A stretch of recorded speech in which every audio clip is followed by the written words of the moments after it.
Deus deu a liberdade para o homem escolher o caminho que deveria seguir. E lá no Éden foi separado do amor do Pai, pois a Deus ele não obedeceu.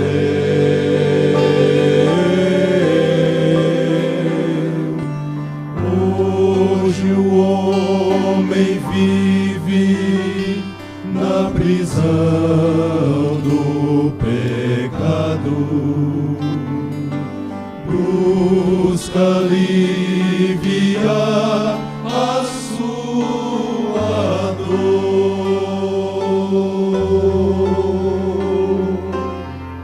E mesmo ao nascer, ele já está mudando, tentando de uma vez se libertar. Ser livre, enfim, é a esperança que nos move o coração. Ser livre, enfim, é a força pra viver. Ser livre é quando eu confio no poder que vem de Jesus. Liberto estou e vou cantar. Ser livre, enfim.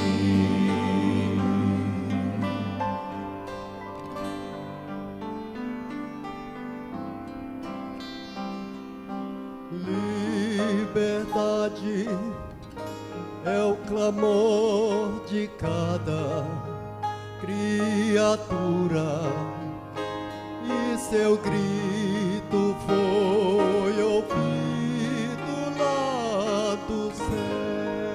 Lá no céu,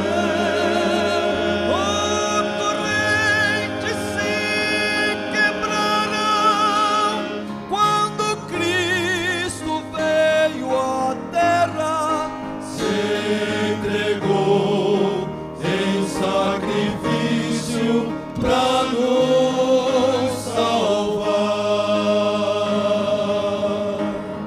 Eu vou cantar em alto som pra todos que ouvirem o canto de aleluia ao Senhor. O mal que me oprimia para sempre foi vencido. Liberto agora estou, sou livre, enfim. Ser livre, enfim, é a esperança que nos move o coração. Ser livre, enfim, é a força pra viver. Ser livre é quando eu confio no poder que vem de Jesus. Liberto estou e vou cantar. Sou livre, enfim. Liberto estou e vou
sua clara luz, dessa estrela sem par, no Oriente alguns magos a foram seguir, à procura de um rei que devia chegar aos judeus e às velhas promessas cumprir.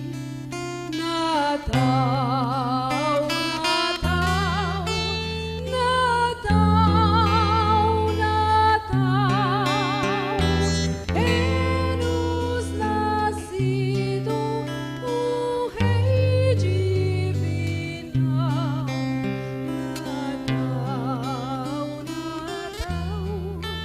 Natal, Natal, Natal, é-nos nascido o Rei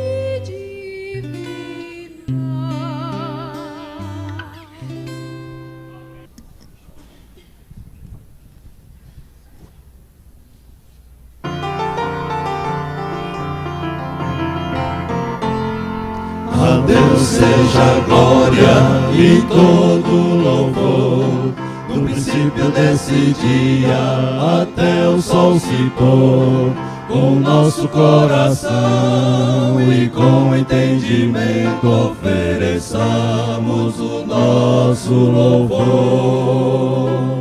A Deus seja a glória. Feliz é aquele que encontra razão e motivo para cantar um canto de alegria ao Pai pelas bênçãos recebidas. A Deus seja a glória e todo louvor, do princípio desse dia até o sol se pôr. Com nosso coração e com entendimento ofereçamos o nosso louvor. A Deus seja a glória. O amor tão puro e verdadeiro nos vem sem medida por Jesus, que já nos deu a vida e a fé, que nos leva nele confiar. A Deus seja a glória, a Deus seja a glória e todo louvor. No princípio desse dia, até o sol se pôr. Com nosso coração e com entendimento ofereçamos o nosso louvor.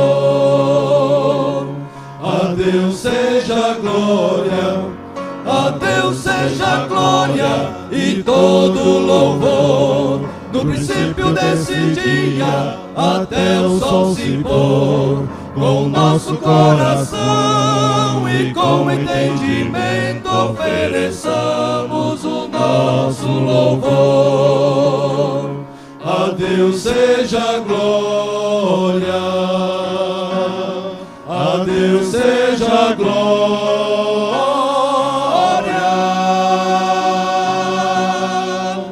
Glória. Convido então os irmãos a se colocarem em pé. E nós primeiro vamos orar, depois nós vamos ler a Bíblia. Vou mudar um pouquinho a ordem hoje. Peço para que os irmãos curvem suas cabeças.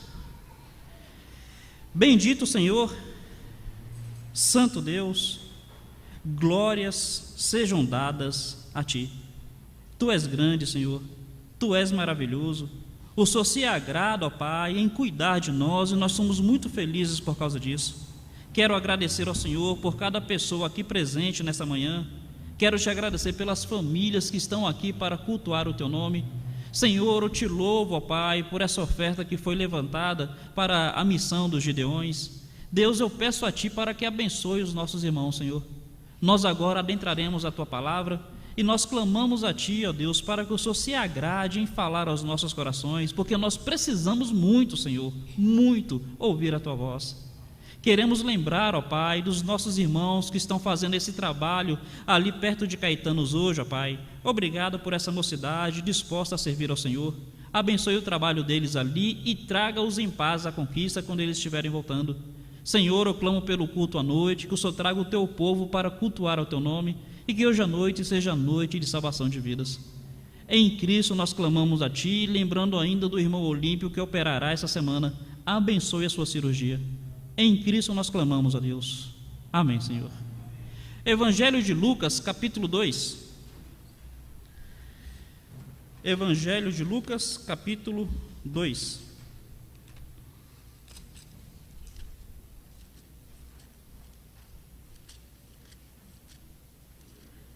Versículo 34 apenas. Evangelho de Lucas, capítulo 2, verso 34. Qual é a situação aqui? Jesus, quando criança, assim que nascido, foi levado ao templo para que houvesse a circuncisão. Foi no 8º dia do seu nascimento. E ali um homem, senhor já, ele havia tido uma revelação de que não morreria, enquanto não pegasse nos seus braços o Redentor prometido. Então, Jesus, chegando no templo quando criança, esse homem, Simeão, tem a promessa cumprida. Pega nos braços o Redentor. E entre algumas coisas, ele diz isso no verso 34. Simeão os abençoou e disse a Maria, mãe do menino: eis que este menino está destinado tanto para a ruína, quanto para levantamento de muitos em Israel, e para ser alvo de contradição. Jesus destinado para levantamento de alguns, para a ruína de outros. Ele seria alvo de contradição. Deus aplica a sua palavra em nossos corações. Os irmãos podem assentar-se. Eu gostaria de falar nessa manhã, pensando em santificação, sobre Natal e contradição. O nascimento de Cristo trouxe ao mundo contradições. Ele mesmo falou que ele não veio para trazer paz, mas para trazer espada. Quer dizer, ele trouxe algumas contradições. Aqui está dizendo que a contradição seria no sentido de que, com a vinda de Cristo, alguns cairiam. Com a vinda de Cristo, alguns seriam levantados. Ruína de uns, levantamento de outros. E pensando nessas contradições, Jesus falou de várias. Ele trouxe contradições que para nós têm uma noção agradável. É o que nós chamaríamos de novidades. Ele trouxe boas contradições. E ele também trouxe contradições que para nós são desagradáveis. É aquilo que nós chamaríamos de decepções. Então, em Cristo, nós encontramos essas duas coisas. Nós encontramos novidades para muitos, nós encontramos decepções para outros. Palavra forte, decepção, né? É porque quando a gente pensa em Natal, a gente só pensa em coisa bonita, festa, não é mesmo? A Bíblia está dizendo que ele seria para soerguimento e para ruína. Ele seria alvo de contradição. Vamos pensar numas duas aqui só a título introdutório? Contradições agradáveis, contradições que nós gostamos de ouvir. A Bíblia fala que Jesus estava no templo, chega uma viúva. Essa viúva tem apenas 2 moedinhas de baixo valor. Os outros estavam ofertando sacos de moeda. Aquela viúva apenas 2 moedinhas. E quando ela joga ali no gasofilácio, Cristo diz que ela tinha ofertado mais do que todos os outros. Olha aí uma contradição. Uma contradição. Pequena oferta, pequeníssima. Mas a contradição é que essa pequena oferta foi maior do que todas as outras. Aí Jesus explica: os outros deram do que sobrava. Ela deu daquilo que tinha. Uma outra contradição agradável. A Bíblia fala que quando Jesus Cristo vier, ele vai chegar diante de algumas pessoas e dirá assim: bom está, servo bom e fiel. Sobre o pouco, fosse fiel. Sobre o muito, te colocarei. Olha a contradição. Pouco Muito. Não é uma contradição agradável? Mas lembra disso, também haverá contradições desagradáveis, coisas que trarão decepção a muitos. Por exemplo, Jesus disse: nem todo aquele que diz Senhor, Senhor, percebe aí a contradição? Ele diz Senhor, mas não vai entrar. Essa pessoa vai ficar muito decepcionada. E Jesus disse mais, ele disse que alguns diriam: Senhor, em teu nome expulsei, teu nome fiz milagres, em teu nome operei maravilhas. E Jesus lhes dirá: não vos conheço, apartai-vos de mim, os que praticam iniquidade. Percebe uma outra contradição? A pessoa chega até Jesus na certeza de que fez coisas em nome de Jesus, e Jesus dirá que não as conhece. Levantamento de alguns, aquela viúva foi levantada, aquele servo bom e fiel foi levantado, ruína de outros. Muitas pessoas também virão à ruína. Meus irmãos, diante desse pensamento introdutório, eu gostaria de considerar com cada um aqui, de uma forma bem direta, o seguinte: o que o nascimento de Cristo, o que a realidade de saber que Cristo veio ao mundo para salvar o homem é para você? Motivo de levantamento ou motivo de queda? Que tipo de contradição a realidade do Natal, não a festa, mas a realidade do que Cristo fez, é para você? É uma contradição positiva ou uma contradição negativa? É algo agradável ou é algo que trará decepção? Gostaria de ir adiante e dizer assim de uma maneira bem direta: a realidade da vinda de Cristo é um fator diferencial. Ele faz diferença para a tua salvação ou para a tua condenação. Saber que Cristo veio ao mundo faz diferença em determinar se você é salvo ou se você não é salvo. E aí eu sei o que está na cabeça dos irmãos. Está na cabeça dos irmãos o seguinte: pastor, isso é para pregar domingo à noite, porque essa mensagem é evangelística. Domingo de manhã a gente não precisa ouvir mensagem evangelística. Meus irmãos, eu fiz questão de falar isso pela manhã, porque às vezes me parece que no domingo à noite o crente tem um botãozinho na mente que desliga, aí ele não presta atenção no que está ouvindo, né? Então não, é só para o não crente. Já que eu sou crente, eu não preciso ouvir isso. Por isso que eu fiz questão de trazer essa mensagem agora pela manhã. A Bíblia manda o crente questionar a própria salvação. A Bíblia manda isso. Gostaria de convidá-los então a considerar bastantes textos bíblicos. Olha o primeiro aqui. Abre aí 2 Coríntios, capítulo 13. 2 Coríntios, capítulo 13.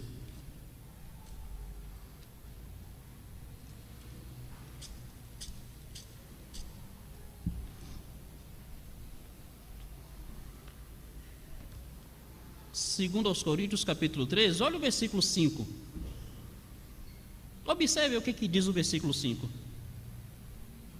Paulo chega numa igreja, num grupo de pessoas compostas por potencialmente salvos, e Paulo diz o seguinte no verso 5: examinai-vos a vós mesmos se realmente estáis na fé. Provai-vos a vós mesmos, ou não reconheceis que Jesus Cristo está em vós? Se não é, que já estáis reprovados. O que Paulo está mandando o crente fazer aí? Fazer um exame interior. Paulo está perguntando assim: rapaz, vem cá, você é salvo mesmo? A realidade de Cristo ter vindo ao mundo, de Cristo ter morrido, de Cristo ter ressuscitado, realmente tem feito alguma diferença na sua vida? Meu irmão, para considerar. Você realmente é salvo? Olha, se Paulo tivesse dito isso no capítulo 1 de 1 Coríntios, eu entenderia, porque ele falou no capítulo 1 de 1, então ele teria toda a carta e mais uma segunda carta para explicar isso. Mas ele não falou no capítulo 1 da primeira carta, ele falou no último capítulo da segunda carta. Sabe o que ele fez? Ele jogou a bomba e saiu de baixo. Como é que você vai detonar essa bomba aí na sua vida? Como é que você vai avaliar isso daí? Vamos pensar em algo mais? Dá uma olhada aqui em Mateus capítulo 5. É o mais belo dos sermões de Cristo. Mateus capítulo 5.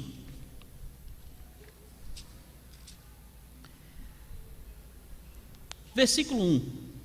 Mateus 5, versículo 1. Está escrito aí o seguinte: vendo Jesus as multidões, subiu ao monte, e como se assentasse, aproximaram-se os seus discípulos. Conseguiu perceber que há dois grupos de pessoas aí?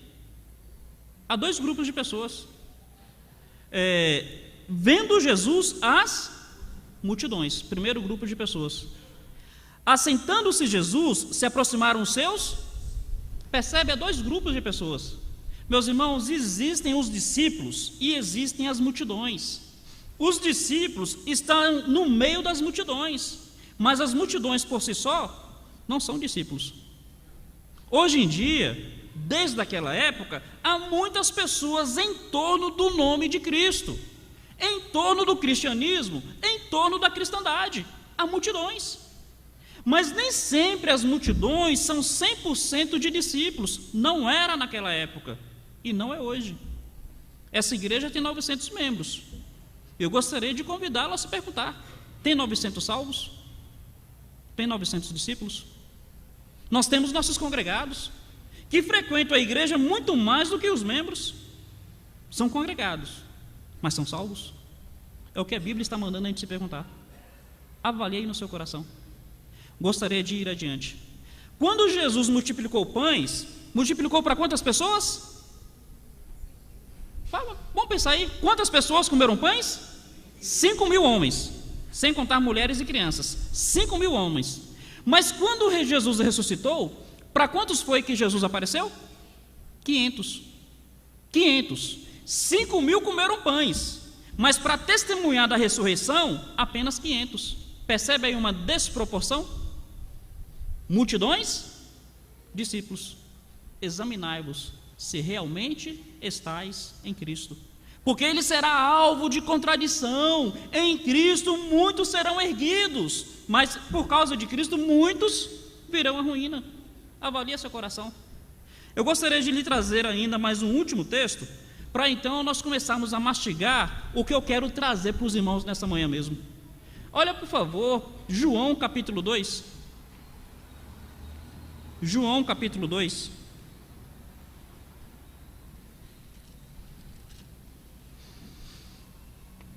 Primeiro versículo, que foi aquele de Coríntios: examinai-vos se realmente estáis na fé, se é que já não estáis reprovados. Capítulo 5 de Mateus: multidões e discípulos. Aqui em João capítulo 2, olha o verso 22. Verso 22 diz assim: quando, pois, Jesus ressuscitou dentre os mortos, lembraram os seus discípulos de que ele dissera isto, e creram nas Escrituras e na palavra de Jesus. Estando em Jerusalém, durante a festa, muitos, vendo os sinais que ele fazia, creram no seu nome. Muitos creram. Não é isso que está dizendo aí? Muitos creram. Verso 24: mas o próprio Jesus não se confiava a eles, porque os conhecia a todos, e não precisava que alguém lhe desse testemunho a respeito do homem, porque ele mesmo sabia o que era a natureza humana. Está dizendo que muitos professaram crer em Jesus, mas Jesus não confiou nessa fé, não. A pergunta que eu quero lhes trazer, baseado nesse texto, é o seguinte: a sua fé é uma fé salvadora? A sua fé é realmente a fé que traz salvação? Porque lá em Tiago fala o seguinte: você diz que crê em Deus, fazes bem, mas até os demônios creem e estremecem. O que a Bíblia nos leva a perceber com isso? Existe uma fé enganadora e existe uma fé salvadora. Quando aqueles homens chegarem em Jesus e disserem: Senhor, em teu nome nós fizemos isso, eles não estarão tentando enganar Jesus, não. Eles realmente acreditarão que fizeram coisas em nome de Jesus. Eles terão uma fé enganadora. E aqui é que eu gostaria de considerar com os irmãos: a fé que nós professamos é realmente uma fé salvadora? No sentido individual, você realmente é salvo? Olha, guarde bem isso. É melhor você se questionar isso agora do que você ter uma triste decepção depois. É melhor você se questionar agora do que mais dia menos dia você ser levado à perdição. Há um erro que às vezes nós cometemos. Uma pessoa levanta a mão num culto e automaticamente a gente leva ela a achar que está salva. Não sei se vocês percebem, quando alguém toma uma decisão, eu oro assim, ó, Deus confirma a salvação dessa pessoa. Porque só o fato de levantar a mão, só o fato de passar pelo batistério, só o fato de ser membro de uma igreja, não implica em salvação. Por isso que a Bíblia fala, examinai-vos, se realmente estáis na fé. Provai-vos a vós mesmos. Há multidões e há discípulos. Que nós fazemos parte das multidões, está claro. Mas será que nós que fazemos parte das multidões também estamos fazendo parte dos discípulos? A nossa fé realmente é uma fé salvadora? Avalie seu coração aí, por favor. Considera com Deus. Quais são as características? Como é que eu posso então ter um apoio para eu saber se eu sou salvo ou não? A Bíblia traz algumas características de uma pessoa salva. Eu gostaria de apresentar 3 características hoje para você avaliar à luz da palavra. A Bíblia não fala que a palavra é um espelho? Então, diante do espelho, eu fico olhando para ver se eu estou do jeito que eu deveria estar. Diante do espelho, eu vou perceber que tem coisas que não estão boas, e vou perceber que tem coisas que estão boas. Então, à luz desse espelho aqui, eu gostaria de falar de 3 características de uma pessoa que realmente é salva. A contradição é essa. Vou trazer 3 contradições nessa manhã. Sabe qual a primeira contradição? Primeira característica? Guarde bem isso no seu coração. A santificação não é uma imposição do alto. A santificação é um desejo de baixo. O salvo, ele não tem a santificação empurrada goela abaixo dele. Pelo contrário, a santificação é um desejo do coração dele. Entenda bem isso. A santificação não é uma imposição de Deus. A santificação é um desejo daquele que realmente é salvo. Deus, ele diz o seguinte: quem é santo, santifique-se. Quem é sujo, suje-se. Deus, ele deixa bem claro, ele não quer empurrar a santificação goela abaixo do homem, porque Deus sabe que aquele que realmente é salvo, ele vai ter esse desejo de se santificar. E meus irmãos, meus amigos, mais e mais eu tenho percebido isso. Quem é santo se santifica. Quem realmente quer andar com Deus, não precisa de ninguém ficar no pé dele. Faz isso, faz aquilo, não faz isso, não faz aquilo, porque ele tem esse desejo. Quem é santo se santifica. Mas quem não tem esse desejo, a igreja aqui tem 900 membros e 4 pastores. Se a pessoa não tiver o desejo, pode ter 900 pastores e 4 membros. Nem assim a pessoa será santificada, porque ela não quer. Se a pessoa não quer, não tem como. Então a primeira característica é essa. Você tem desejado andar com o Senhor? Você realmente tem desejado a santificação na sua vida? A santificação não é uma imposição do alto, eu vou repetir isso. A santificação é um desejo de baixo, é um desejo do homem. Há essa profunda necessidade, esse profundo desejo por santificação. Vou trazer aqui alguns textos e pensar um pouquinho neles com os irmãos. Primeiro, se lembram quando Jesus vai lavar os pés dos discípulos? Lava o pé do primeiro, do segundo, do terceiro. Quando chega em Pedro, ele foi o último, Pedro fala assim: Senhor, tu lavaras os pés a mim? Nunca me lavarás os pés. Aí Jesus fala assim, ó: se eu não te lavar os pés, tu não tens parte comigo. Pedro poderia dizer: Senhor, peraí, 3 anos e meio te servindo, o Senhor agora disse que eu não tenho parte contigo? 3 anos e meio, Senhor, larguei as redes e fui atrás do Senhor. Jesus, quando o Senhor estava naquela tempestade ali, eu fui o único que tive coragem de sair do barco. Eu afundei, mas eu saí, os outros ficaram lá. Agora o Senhor diz que se o Senhor não me lavar os pés, eu não tenho parte contigo? Sabe por que Jesus falou isso? Porque aquele lavar os pés ali simbolizava santificação. Lavar os pés é assim, a maneira como você anda no mundo, a maneira como nós temos procedido no mundo tem sido uma maneira lavada por Jesus. Nós não andamos com os pés? Então nossos pés precisam estar lavados. A maneira como nós andamos no mundo precisa ser uma maneira que realmente mostre que Jesus Cristo fez diferença na gente. Quando Pedro entende isso, sabe o que Pedro fala? Senhor, se assim não lava só os pés não, lava a cabeça também. Desejo, vontade, Senhor, eu quero, eu tenho um desejo pelo Senhor. O salvo, ele é assim. Mas vamos pensar em alguns outros textos das Escrituras? Me acompanhe aí, por favor. Bíblia nunca é demais. Olha Salmo 19. Salmo 19. Eu gosto muito da lição desse salmo. Tem dois tipos de revelações. Tem dois tipos de revelações. Esse salmo fala desses dois tipos. Existe a revelação natural. A criação é uma revelação de Deus, é a revelação natural.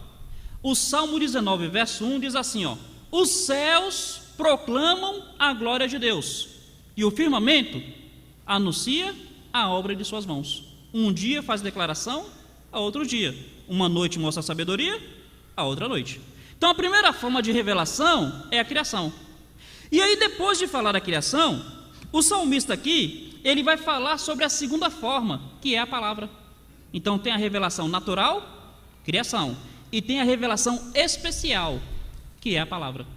E aí ele vai dizer aqui, ó, a partir do versículo 7, a lei do Senhor é perfeita, restaura a alma, testemunho do Senhor é fiel, dá sabedoria aos simples. Os preceitos do Senhor são retos, alegra o coração. O mandamento do Senhor é puro e alumia os olhos. O temor do Senhor é límpido e permanece para sempre. Os juízos do Senhor são verdadeiros e todos igualmente justos. Depois do salmista falar da revelação natural e da revelação especial, sabe o que o salmista faz? Continua lendo aí comigo.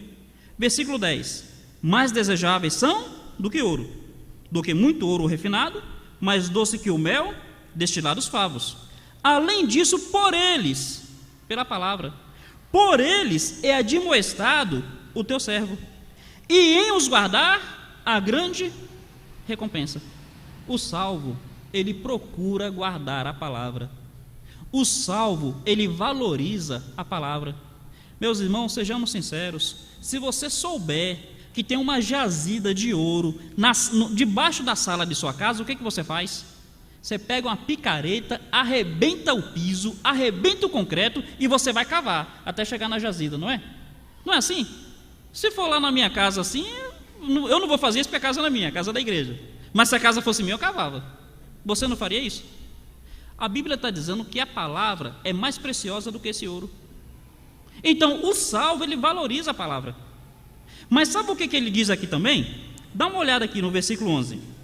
Além disso, por eles se admoesta o teu servo, em os guardar a grande recompensa.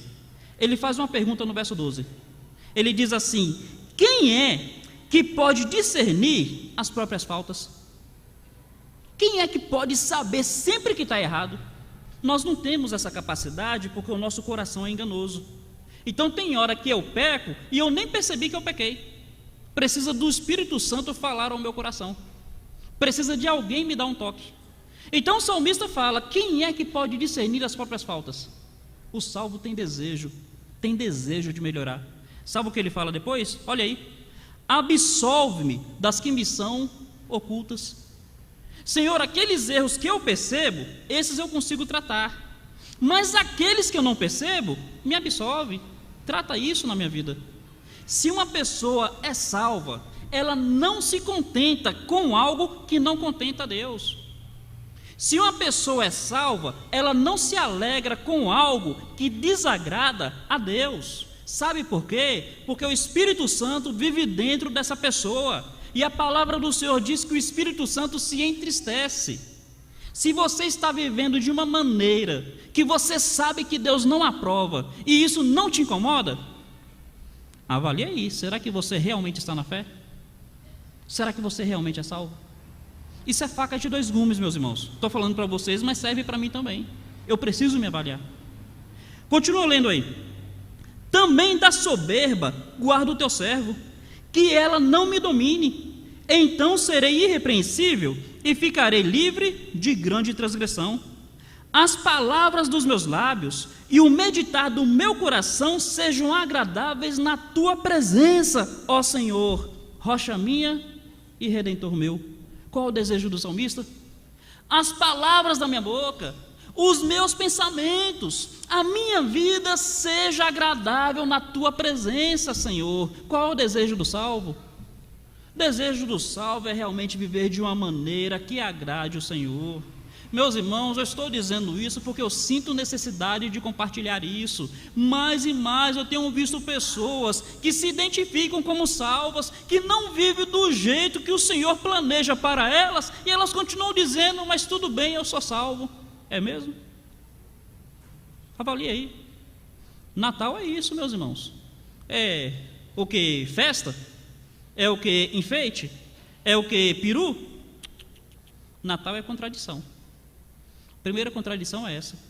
A santificação na cabeça de muita gente é Deus empurrando: não, você tem que ser santo, você tem que ser santo, você tem que ser santo. A Bíblia me mostra que a santificação não é uma imposição do alto, é um desejo de baixo. Vamos um pouco além? Tem mais versos na Bíblia que me levam a comprovar isso. Salmo 139, vocês podem abrir, eu sei ele um pouco de qual, eu não vou abrir, mas vocês podem abrir se vocês quiserem. Salmo 139 é um outro salmo de profunda teologia. Assim como o Salmo 19 fala da revelação natural e especial, Salmo 119 fala da onipresença e da onisciência de Deus. Então o que o Salmo 139 fala? Senhor, tu me sondas e me conheces, sabes do meu assentar e do meu levantar. Antes que a palavra me chegue à boca, tu já conheces por inteiro. E fala que Deus conhecia ele ainda quando estava no ventre de sua mãe, quando o seu corpo ainda estava informe. E aí ele, falando da onipresença, ele fala: para onde fugirei da tua face? Se subo ao céu, lá estás. Se faço no abismo a minha morada, nem dali eu fujo da tua face. Depois de falar da onipresença e da onisciência, sabe o que ele diz no verso 23? Ele diz: Senhor, tu me sondas e me conheces. Sonda meu coração, vê se há em mim algum caminho mau e guia-me pelos caminhos eternos. Percebe qual é o desejo do salmista ali?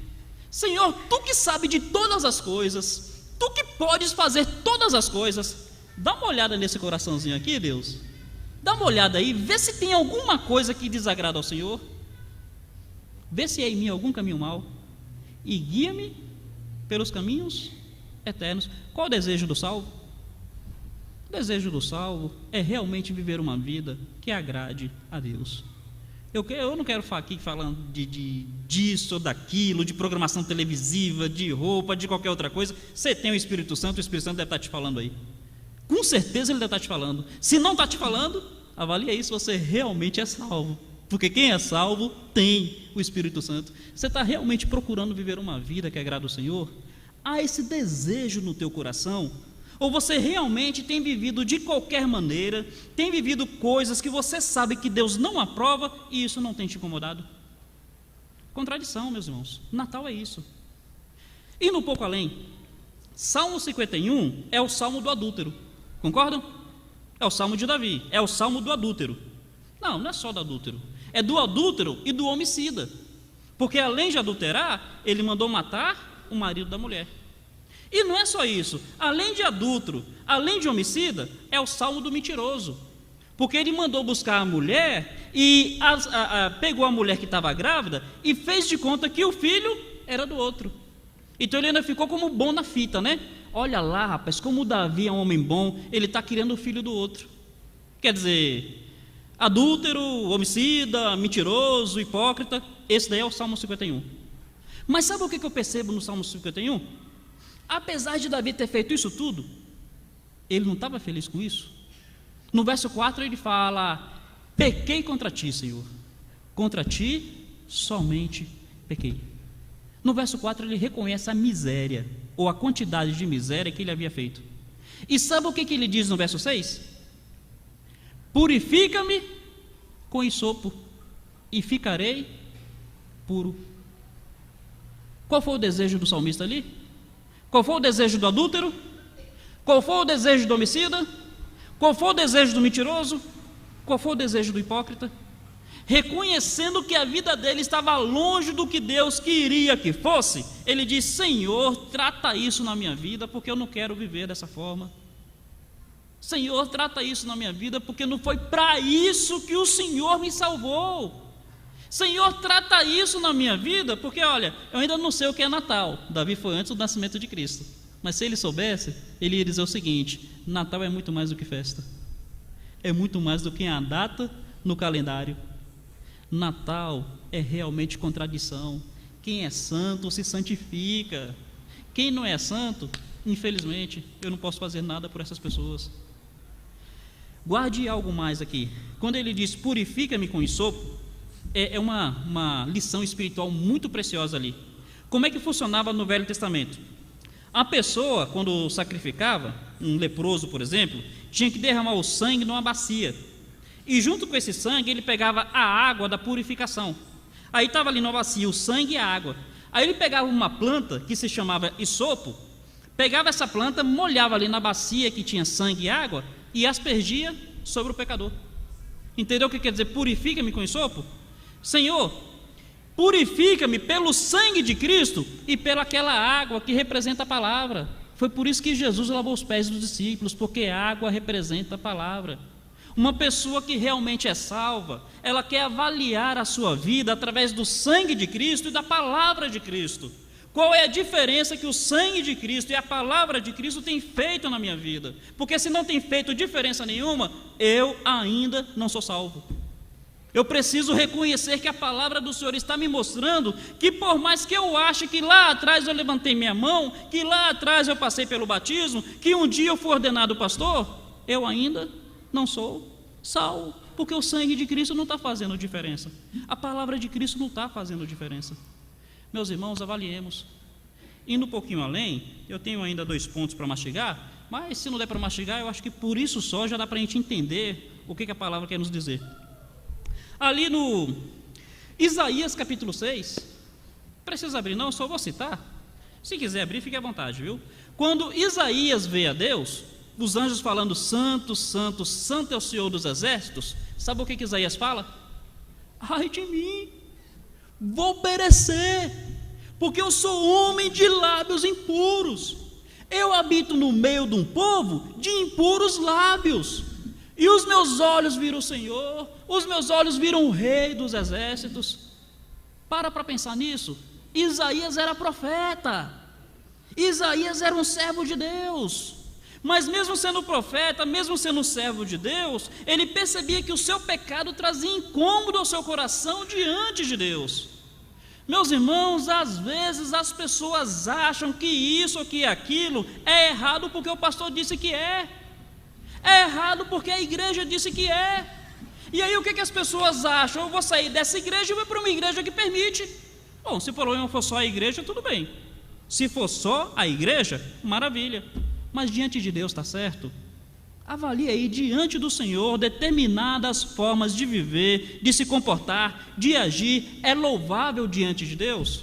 Porque se for, não tem problema nenhum. Pode ir para onde você quiser.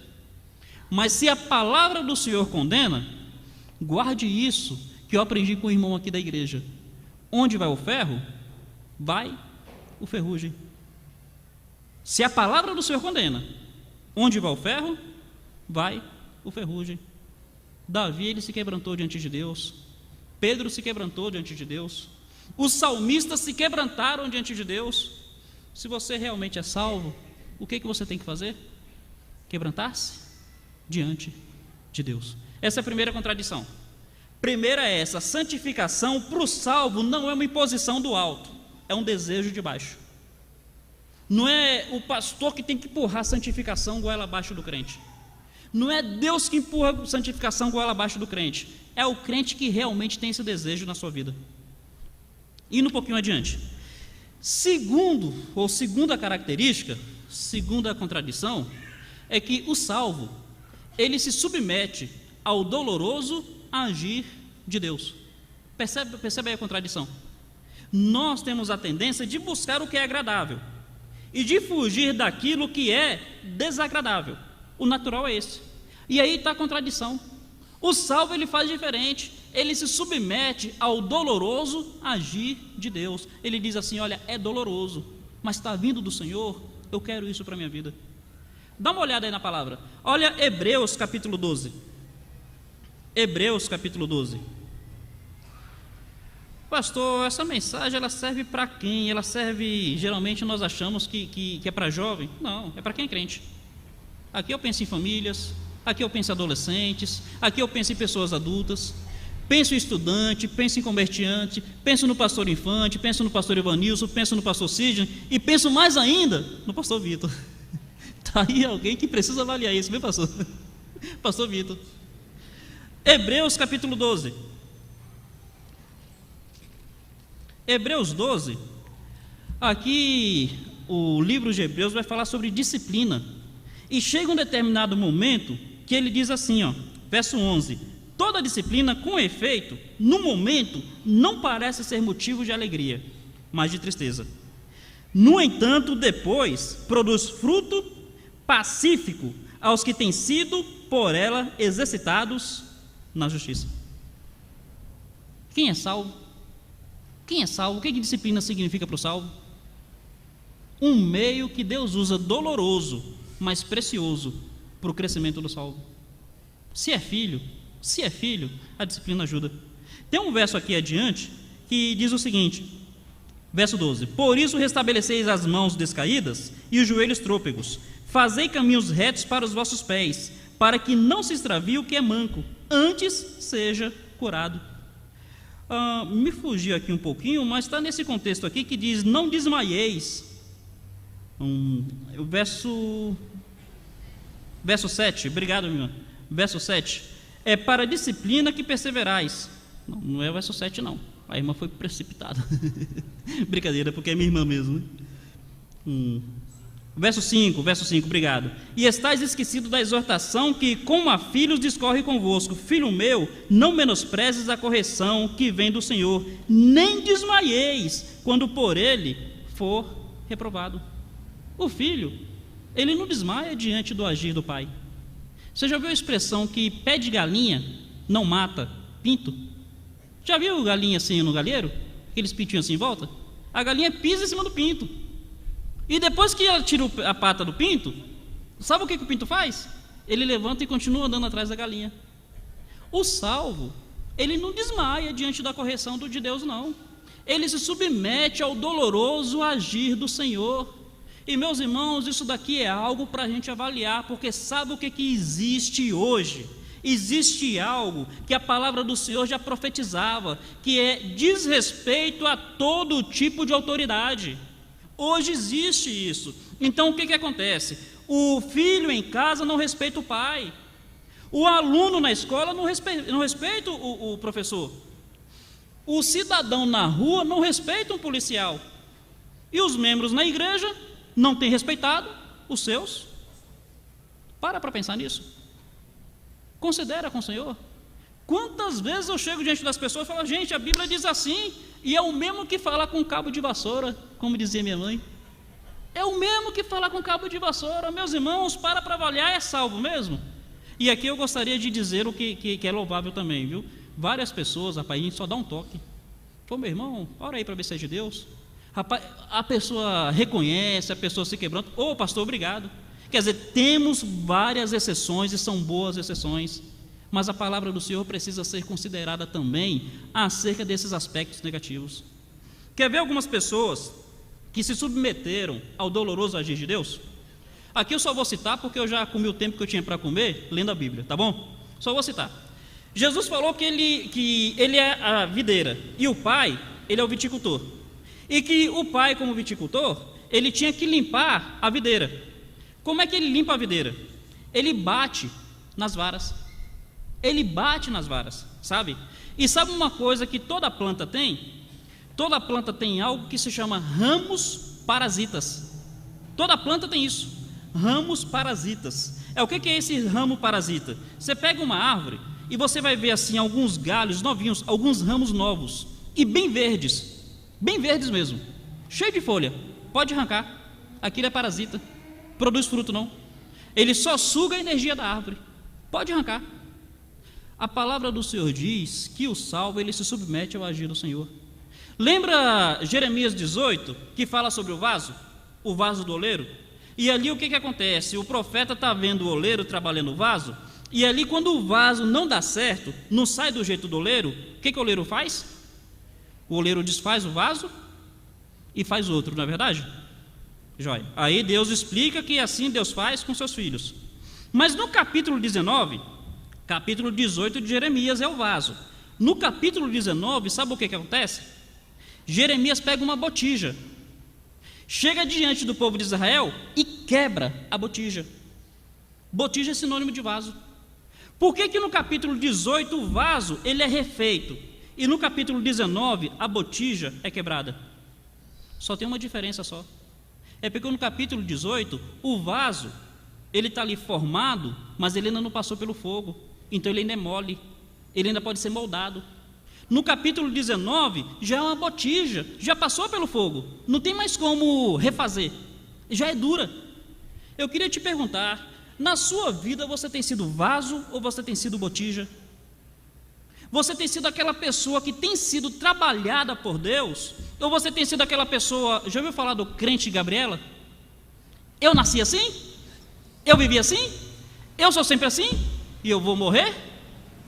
Se é assim, tu não é crente ainda não, meu querido. Avalia aí, porque o salvo mesmo, ele é vaso, ele não é botija. Ele é trabalhado por Deus.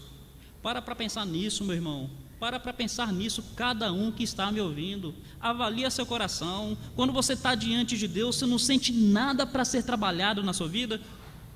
E o que você sente que precisa ser trabalhado, tem buscado trabalhar? Quando você ouve algo da palavra de Deus, quando a palavra do Senhor está sendo pregada a você, o Espírito Santo tem levado você a considerar algo, a rever algo, a mudar algo? Porque a pessoa, ela só pode deixar de mudar em duas situações: ou quando ela for perfeita, ou quando ela estiver estagnada. Perfeita eu não sou. Se eu disser que eu não preciso mudar, é porque eu estou estagnado, virei botija. Indo um pouquinho além, tinha tanta coisa que eu poderia compartilhar aqui, mas infelizmente o tempo não deixa. Lembra quando Isaías fala que, ai de mim, sou homem de lábios impuros, habito no meio de um povo de impuros lábios? Sabe como é que Deus faz para tratar o pecado dele? Deus manda um anjo pegar uma brasa, e Deus manda o anjo pegar a brasa e colocar nos lábios de Isaías. Sabe como é que o anjo pega a brasa? Ele pega a brasa com a tenaz. Tenaz é aqueles tesourões. Anjo é um ser celestial, ele não sente dor física, mas mesmo sendo um ser celestial que não sente dor física, ele pega a brasa com a tenaz. E Isaías, que é um ser humano que sente dor física, ele recebe a brasa nos lábios. Os lábios da gente é uma das partes mais sensíveis à dor e ao calor. Você duvida? Coloca uma batata quente na boca. Não é agradável não. Isaías recebeu uma brasa nos seus lábios. Sabe o que isso me mostra? O agir de Deus é doloroso na hora. O agir de Deus é doloroso. Na hora que Deus quer tratar algo na minha vida, rapaz, não é fácil ceder não. Não é não. Não sei com o irmão, comigo não é não.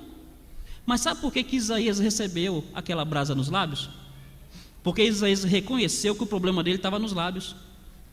Seu problema está nos lábios, Isaías? Então é aí que eu vou tratar. Eu, quando fiz o curso missionário, a gente teve uma noçãozinha bem leve de enfermagem.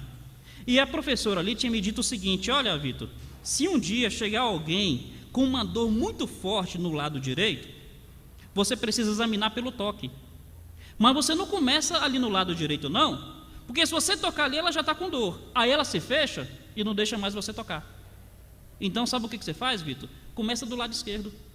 Você já sabe que ali não está doendo, então você toca assim, fala, aqui dói, ela vai dizer não. Aqui dói, ela vai dizer não. E com isso, já que ela está percebendo que você não está machucando ela, ela vai abrir a guarda. Até que você chega em cima da dor e fala, aqui dói. Aí ela fala, ai, aqui dói. Percebe como é que nós somos? Nós rodeamos o toco. Nós começamos pelo lado mais fácil. Deus não. Ele botou a brasa logo na boca. Isaías, seu problema está nos lábios? É nos lábios que eu quero tratar. Meu irmão, onde é que está o problema na sua vida? É aí que Deus quer tratar. É aí. Sabe por que eu estou dizendo isso? Porque nós temos uma tendência de dizer o seguinte: olha, meu casamento não está bom, mas eu sou contribuinte na igreja, então está tudo bem. Não, Deus não está preocupado com a sua contribuição nessa área, não. Ele está preocupado com o seu casamento, porque o problema está aí. Às vezes o rapaz, ele tem uma vida assim que é toda atrapalhada. E ele está pensando assim, não, mas tudo bem, eu vou para a escola dominical. Não, o problema não está na escola dominical, o problema está nessa vida atrapalhada. Às vezes o namoro do casal está aquele namoro assim cheio de carícias que não devia ter essas carícias. E a moça está perguntando, mas tudo bem, eu trabalho numa determinada área da igreja, eu vou no evangelismo, eu estou no departamento infantil. A brasa tem que ser colocada onde está o problema. É aí que tem que ser colocado. E o crente, a pessoa que é salva, ela se submete ao doloroso agir de Deus. Onde é que a brasa precisa ser colocada na tua vida? É no bolso? Onde é que precisa ser colocada na tua vida? É no casamento? Onde é que precisa ser colocada na tua vida? Eu sou bom filho, mas é péssimo aluno. É na escola? Crente faz diferença nos seus estudos. Crente faz diferença no seu trabalho. Crente faz diferença no seu casamento. Crente faz diferença na sua vida. Onde é que a brasa precisa ser colocada aí, meu irmão? Pensa com o Senhor. Por fim, meus irmãos, eu quero então finalizar uma última contradição. Uma última. A primeira, santificação não é uma imposição do alto, é um desejo de baixo. A segunda, o salvo se submete ao doloroso agir de Deus. A terceira, quando a pessoa é salva, há um progresso visível, há um progresso real. Me pergunta aí, pastor, cadê a contradição? A contradição está no progresso. Se lembra de Paulo? Quando Paulo se converteu, sabe o que as pessoas diziam? As pessoas falavam, olha que contradição, esse homem hoje defende a fé que antes destruía. Percebeu uma contradição aí? Houve uma mudança, há um progresso real.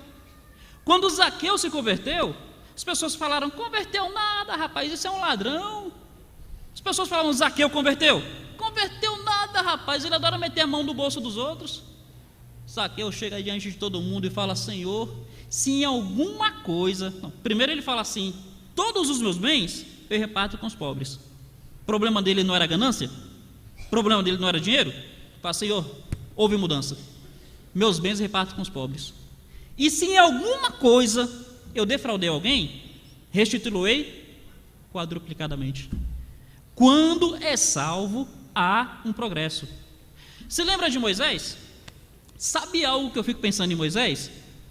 Moisés, ele antes de ter tido uma experiência com Deus, ele era uma pessoa tremendamente irasciva. Ele saiu do palácio, aí ele chegou ali onde estavam os irmãos dele, e ele viu que um egípcio estava judiando de um judeu. O que ele faz com o egípcio? Olha para um lado, olha para o outro, mata o egípcio e enterra o egípcio. Eu fico imaginando que Moisés, ele devia conhecer algum tipo de arte marcial, porque na época não tinha revólver, nada disso, né? Então ele devia conhecer alguma arte marcial. Aí Moisés foge e ele vai para Midian. E lá em Midian, sabe o que acontece? As filhas do futuro sogro dele saem para tirar água e os pastores não deixam. Aí Moisés se levanta e enxota os pastores, defende as mulheres. Será que Moisés chegou pedindo por favor? Será que ele falou, não rapaz, deixa as meninas tirar água aí? Olha, Moisés, eu imagino que ele devia conhecer algum tipo de arte marcial.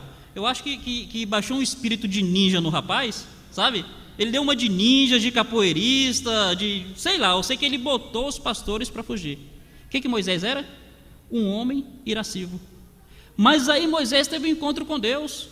E sabe o que a Bíblia fala em Números 13, versículo 2? Que Moisés era o homem mais manso da terra. Não era o caráter dele que era manso, não era a personalidade. Foi o agir de Deus na vida dele.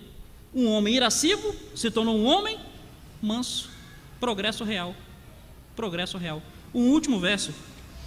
A vereda do justo é como a luz, vai brilhando mais até ser dia perfeito. O dia perfeito não é aqui não. O dia perfeito é no arrebatamento. Mas enquanto esse dia perfeito não chega, vai brilhando mais e mais. Meu irmão, você é salvo? Como é que está seu namoro?